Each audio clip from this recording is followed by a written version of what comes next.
Hello, everybody. I'm meteorologist Hutch Johnson. We have more snow coming after today's round near the international border. We'll have details on Tuesday's snow and a big-time storm heading toward the Twin Cities as they brace for a blast from Mother Nature once again.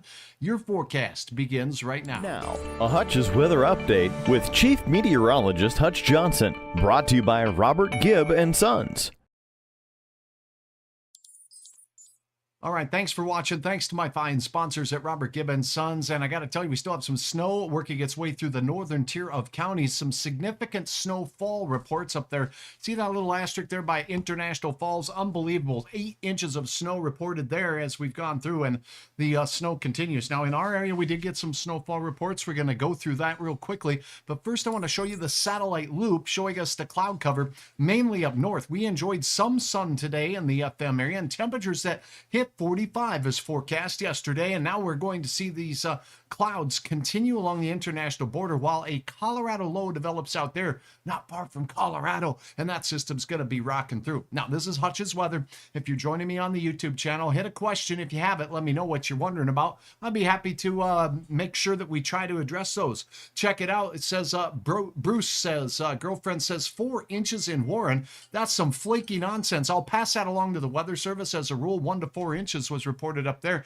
If you have a measurement to share with me, you can upload a photo to hutchesweather.com or put it in the comments. I pass those along to the National Weather Service. So thank you, Bruce, for being a part of covering weather here in the Northern Plains. And Jay, good to have you on board as well. Thank you so very much for watching. We have this wild weather that's making its way into the Rockies and the Central Rockies. You can see the snow on the ground from the last blizzard-warned storm that hit. Not much snow left of it in southwestern Minnesota, just a trace showing up right there. It's the white stuff that's not moving from the visible satellite imagery. Here is the other areas that did get hit with 4 to 8 inches of measured snowfall in and around Park Rapids and up towards the the Bemidji area and Walker area. Okay, let's get to these snowflake reports around the region and nation as we went through the day in the last 24 hours. You can see that the Rocky Mountains, the Western Rockies out in Oregon seeing some heavy snow, Sierra Nevada picking up some heavy snow. By the way, these dots represent the snowfall amounts behind me. So over a foot where you see those orange dots out there in our area. Look at this, skirting along the international border.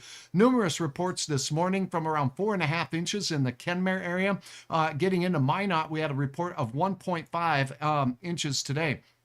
Then as we go along the Highway 5 corridor here, 2 inches Botno, getting out into our neck of the woods. Look at this, 4 inches, 2 miles to the west of Cavalier. That's shovel trouble indeed. Grand Forks, 1.1 inches of flaky goodness there. And here's a 6-inch report from Wanaska today. Thank you very much. It's an estimated amount relayed to us. And then we did get Greenbush reporting about 2 inches, 3 in Lake Brunson. So thanks for all of your reports, but check this out. International Falls, a report of basically 5.6 inches. 5 inches has fallen in the past 6 hours from 6 in the morning to noon Central Daylight Time. So that was a heavy dash of snow and an 8-inch report 1 mile south-southwest of Capitogama, picking up some serious shovel trouble there, while in Fargo, we enjoyed some mild temperatures. So that's what happened today. And again, thanks so very much for sharing your photos. Now, I will show you tomorrow's snow, and I will show you the Wednesday storm system heading into the Twin Cities. Much like the last one, it's a Colorado low. It'll be that heavy, wet cement kind of snow. Kathy, thanks for watching. It was sure nice to see the moisture. We'll take even more of it indeed as we go through. So let me see here. I'm going to do a little bit of searching on something here. As we, I'm trying to update you with the very latest. Here we go. Okay, all right, so now what we are watching for here is a look at our forecast. Let's go right to a forecast model. This is a hourly updated model, and it will show us the details on what's going on for our night tonight. Now, one thing to keep in mind is as we go through the overnight hours, this snow will continue to dash along the international border and head out through the arrowhead of Minnesota. So those areas can expect to see some additional snow, but the brunt of today's event is now ending and wrapping up across the region. Now, let me see here. We also do have some information to let you know about with regards to watches, warnings, and advisories for the big storm system coming our way. Winter storm watches for the Twin Cities area are in effect, as well as the Central Plains, and for the Black Hills and the mountains of Wyoming. a winter storm warning has been placed already. So here it is. As we go through the next 24 hours, let me get a model here that will go out just a little bit further. Here we go. So here's tonight's snow showers really diminishing. As high pressure moves in, we should even start to see some clearing of the skies just a little bit from north to south. Meanwhile, out in the mountains of Montana, Wyoming, and the Black Hills, we'll start to see mixed precipitation after a fairly pleasant day temperature-wise today in the deep hours of the overnight. Subtract 5 hours from this to calculate from Greenwich Mean Time, or Zulu as we call it here. That'd be 4 a.m. So if you're rising and shining out along the South Dakota, North Dakota borders where we will see a chance for some snow, and it will accumulate. So if you're in Lemon, if you're in the Sioux County area down here near Fort Yates, Ashley, Wishick, and also down towards Zeeland and areas near the McIntosh area, we'll see a chance for some accumulating snow. This pretty much percolates from the overnight hours all the way into the midday hours. Here is the low pressure system finally increasing in strength. The wind gets pretty strong out there in the mountains of northern and eastern Wyoming, southeastern Montana. You're looking at Baker, Ekalaka, all those fun towns to pronounce out there in southeast Montana, picking up what could be whiteout type conditions. This does start to extend into the Black Hills, so if you're traveling on that I-90 corridor out there, be aware there's going to be some slipperiness on area roads. This low will consolidate into a Colorado low and really bring a chance for a few flakes of snow in places like Ellendale, Oaks, Ashley, Wishick, those areas, and then really kind of fall apart. We could see a little dash or a few flurries of snow as we go through your Tuesday night. So this is Tuesday, wind and snow increasing as we go into the Central Plains. And here we go, heading into your Wednesday. Look at what goes on in Iowa and the Twin Cities.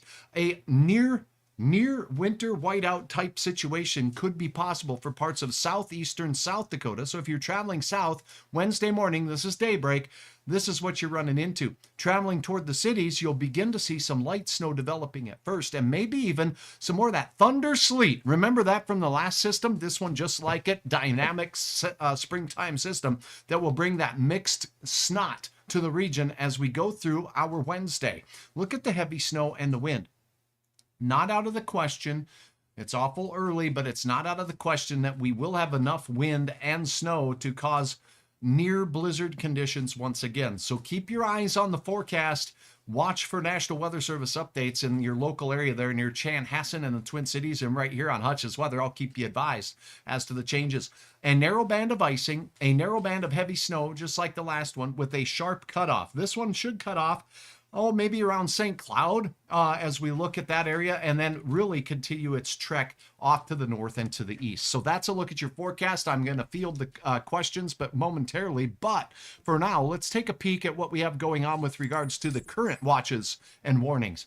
All of this pink that you see here are products for fire danger. We're in springtime. The vegetation on the ground from last fall is dead, it's dry, and it burns quickly. And with wind and low humidity, that's a perfect recipe for a fire disaster. Southern South Dakota also seeing that in the pink colors that you see there. And as we go in just a little closer, you can see it's a red flag warning for parts of southern and eastern South Dakota. Now, we do have a winter storm warning that is in effect for the Rapid City area and the Black Hills. They're expecting some big-time snow. Let's go over and review what the National Weather Service out there in Rapid City is saying. And in the hills, expecting gusts as high as 35 miles per hour, and how about up to 1 foot of snowfall in the elevated terrain of those Black Hills. That's surrounded by winter weather advisories in blue. Now, if you get in the mountains outside of Cheyenne, Wyoming, and all the way down into the Denver, Colorado area, this storm system will impact the Rockies of western Colorado and western Wyoming with some heavy snow as well. All of the yellow you see here is a winter storm watch. It includes Lincoln, Nebraska, right into northern Kansas and Goodland, Kansas, right into, well, near Des Moines, right into areas south of the Twin Cities into northern Wisconsin. This is in effect for the storm moving through on Wednesday. Okay, so Wednesday will be the main event here. And if we take a look at what the Weather Service office is saying here, blizzard conditions possible. So be advised, if you're traveling south to Sioux Falls or southeast to the Twin Cities, and that trip will take you there anytime during the daylight hours on Wednesday, we could have some problems. The timing of this is late Tuesday night into Wednesday night. So mainly all day Wednesday, but it will begin out to the west in those areas reaching into Nebraska and such as we go through Tuesday night, and maybe even parts of South Dakota as well. So keep in mind, we could have yet another winter weather event, and we will have a winter weather event, and a narrow band of very heavy snow along this track is possible with some reduced visibilities as well. Fielding questions here. Gary says, thanks for the forecast. Enjoy watching the videos on the weather, calling for 5 to 8 inches of snow in northern Wisconsin and 40-mile-per-hour winds along with it. So there you go. And if you take a look up there, basically north of the area up there north of Madison, that is where we definitely have that better chance for some more obscene winter weather this time of the year. Can I call it that? I know we need the moisture. We'll take it. It's just a little easier to shovel rain, in my opinion. That's a humble opinion. So from Merrill to Eau Claire all the way up to Marquette and Michigan, the UP up there picking up a heavy chance of some snow as well. And this system that brought the 1 to 8 inches of snow to parts of northern North Dakota and northern Minnesota continues to work its way through. And I'm seeing yet another batch of some heavy snow showers up there. We'll summarize the forecast right now, and then we'll go ahead and go over the latest radar right now and let you know what's going on. Gene says, I appreciate your forecast. When I was in Italy, could mentally prepare for the weekend weather that we had. And that's important if you're returning. I got a lot of viewers that are watching from across the country, whether they live here now or have family now. So thank you for your input. Now let's take a look at the forecast summary Hutch has made for you. For tonight, expect temperatures to be very cold along the areas that got the 1 to 4 inches of snow. Single digits above and below zero. The best chance at sub-zero readings will be for our neighbors in southern Manitoba. Now, as we go through partly cloudy skies, that's going to allow things to clear off fairly quickly. 27 Fargo, 25 Jamestown, 29 Bismarck. Go out toward the Brainerd Lakes area, 28, and Bemidji, 22 degrees out there for Babe the Blue Ox. That's a little on the cool side, but not too bad, as you are trying to get rid of some of the snow that you had over the last couple of days. We'll show you images of what it looks like out on roads now. Now, here's a look at the storm system tomorrow. This begins in the morning and increases throughout the day. The wind also increases. So travel here through the Black Hills, say Highway 85 north and south through North Dakota and South Dakota could be quite tricky. Bowden, Rame, Henninger, Lemon, South Dakota, all these areas could get the combination of wind and snow, and that really will explode as we get into the elevated terrain of southeast Montana and northeast Wyoming, along with the Black Hills, of course, in Rapid City. So for the Tuesday nighttime total of snow, I expect 3 to 9 inches of snow widespread across the area that you see in pink.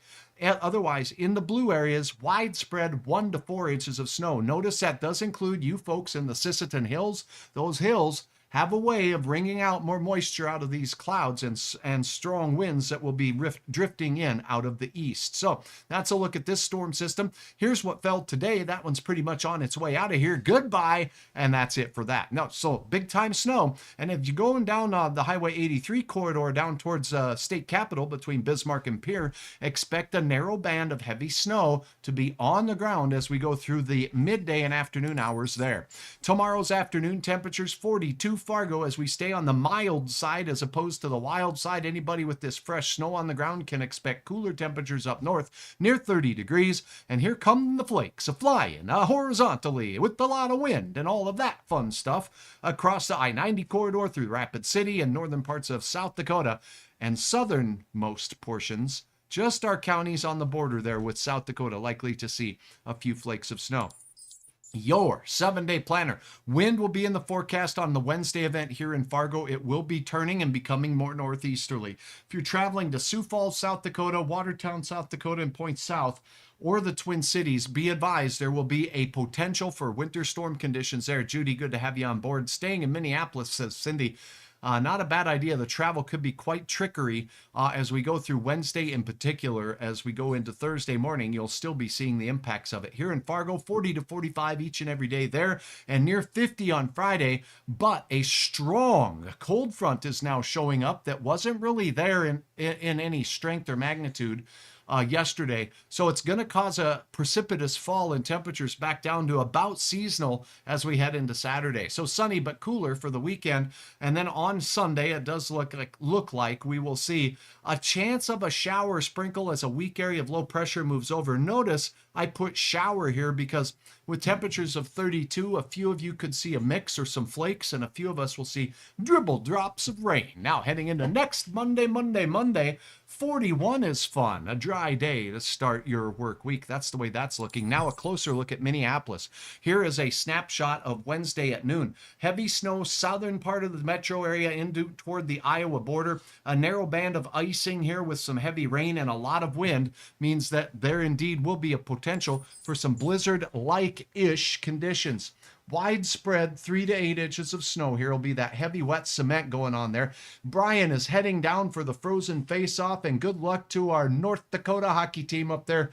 Good luck to all area teams because it's a fun tournament to be at, just like the state high school tournament out there in the Twin Cities. That was fun to watch, right, Moorhead? That-a-way Spuds. That-a-way Green Wave. Way to represent Western Minnesota out there. So big-time heavy snow, particularly Rochester, straight down that 35 corridor down into Des Moines. There's going to be a band of redonkulous snow. This blue area, expect widespread 1 to 4 inches, so that's your ramp. Notice how narrow in miles that ramp is from a lot of snow to not a lot of snow, just like the last one. This is the Tuesday event. This is the Wednesday event. So just so you're clear there. There's your heavier snow making its way through southern Montana. South of Billings, by the way. Woo-wee! Traveling into Wyoming, we could have a big gully washer there with a lot of white and a lot of snow. That's a look at that. Let me see if we have any other questions. I don't think we do. I'll keep you all updated. Thank you very much for watching. I do want to pass this along to you, Hutch's Weather and hutchesweather.com. You can get the latest road conditions, and together I wanted to show you what's going on right now across our region up north. So I did show you the radar here momentarily. Here's the radar. We see another batch moving out of Brandon, Manitoba, right in towards northwest Minnesota at Hallock and Kitson County for you folks in Kennedy, and metropolitan Carlstad just north of you. Seeing a little bit of some serious flakiness going on up there. Now, on Hutch's weather page here, you do have the ability to click on those road conditions. So let's do that together. And what you're going to notice here is that we do have some rough and tumble travel conditions in parts of North Dakota. So we'll get up into Cavalier, toggle on the cameras, and I'll show you the Highway 5 corridor. Here it has shown a pretty white scene out there. Now, this road was covered with snow moments ago, earlier in the day. It's now starting to be melted just a little bit, and that's good. I-29 north of Grand Forks at the Bosemont area, we are seeing snow in the ditches, but the road looks to be a little bit better, and it's reported blue, which means wet. Now, you can go to any of these states at the top of the page here to select the area you're interested in seeing the travel conditions on. Let's go to Manitoba and take a look at what's going on there, because what we have going on is another batch of heavier snow that's heading out of Brandon, Manitoba, and heading toward our northeast North Dakota and northwest Minnesota counties. So if we do zoom in just a little bit, I'm looking for a camera up here. Let's go to Morris and take a peek at what it looks like there. And it doesn't look like there's been much accumulation at all right here as of the 17th at 6:19 on the dial there. So that's a good sign. So things are looking not too bad there in portions of Manitoba. Thanks again for all of your photos too that you've uploaded to hutchesweather.com. It's another fun thing, and I got to tell you what, you know, this time of year when we get a little bit of snow, even the snowmen are excited about it, like this guy here. Thanks so much, Tiffany, for sharing from White Earth, keeping his eyes on the scene out there, overlooking the valley and soaking up the sun, maybe. Well, that's kind of a smile on the face there of that little snow person. So thank you for sharing that. You're out there having a good time in the weather. This little video clip from Lake Park showing the wind and the snow from the blizzard-warned storm that moved through. What a beautiful scene this created there with the wind causing that leaf to blow around in a circle there and create a little bit of snow art. I just want winter to be over, says Denise. I totally understand that. And you know, some geese may have felt like they arrived just a little too soon. Dropping in on the pond here, some of it ice, some of it water. You can see Sherry capturing the flight of these beautiful birds. Just look at them out here, just smashing into the ice and maybe honking a little bit about it. You know what I mean? Check them out. Thanks for this beautiful shots here, Sherry, of the waterfowl in action over the region. And this was a view from Sabika. Remember that last system? Yeah, you betcha. There was some shovel trouble there in Wadena County for sure. 6 solid inches reported. And we did get some thunder and lightning and thunder sleet with that as well. So we'll keep you up to date right here on Hutch's Weather. And thank you for participating with all that you do. For now, I'm meteorologist Hutch Johnson. I'll have some shorter clip versions of the forecast updated for you right here and on my website, hutchesweather.com. So for now, that's all I have, and we'll be back in touch. There will be a severe weather risk with the system moving through Minneapolis on Wednesday, and Wednesday will bring a risk for some severe weather in the Central Plains states. More on that a little bit later. For now, have a good night.